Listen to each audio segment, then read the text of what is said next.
Hi అండి. ఇవాళ మసాలా పూరి చేస్తున్నాను. తినటానికి ఎంత కమ్మగా ఉంటుందో చేయటం కూడా అంతే ఈజీ. నేనిక్కడ 3 కప్పులు గోధుమ పిండి తీసుకున్నాను.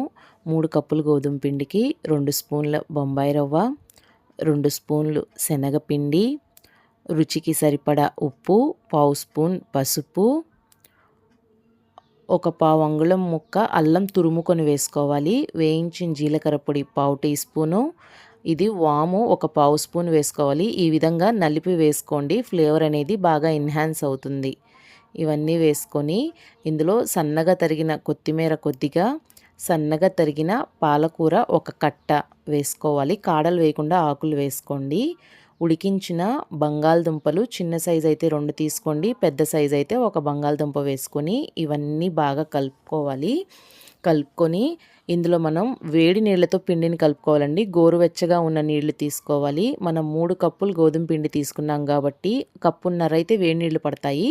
కానీ మనం ఇక్కడ ఉడికించిన బంగాళదుంప పాలకూర వేసాం కాబట్టి అందులో కూడా తేమ శాతం ఉంటుంది కదా, అందుకని చెప్పేసి ఫస్ట్ 1 కప్పు గోరువెచ్చటి నీళ్లు పోసుకొని కలుపుకోండి. మ్యాక్సిమం 1 కప్పు నీళ్లు సరిపోతాయి, ఎందుకంటే తేమ ఉంది కాబట్టి.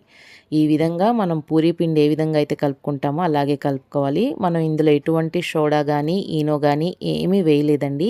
అయినా కూడా పూరీలు అనేవి ఎంత చక్కగా పొంగుతాయి. ఇందులో మనం చక్కగా అల్లం వేసాం, జీలకర్ర, వాము అన్నీ వేసాం కాబట్టి మసాలా టేస్ట్ అనేది వస్తుందన్నమాట. ఈ విధంగా పూరీ పిండిలాగా కలిపేసుకొని మనం మూత పెట్టేసుకొని ఒక 10 నిమిషాలు పక్కన పెట్టేసుకోవాలి. 10 నిమిషాల తర్వాత పిండి అనేది చక్కగా నానిపోయి ఉంటుంది. ఇప్పుడు మనం దీన్ని చిన్న చిన్న బాల్స్ లాగా చేసుకొని పూరీల్లాగా ఒత్తేసుకోవాలి.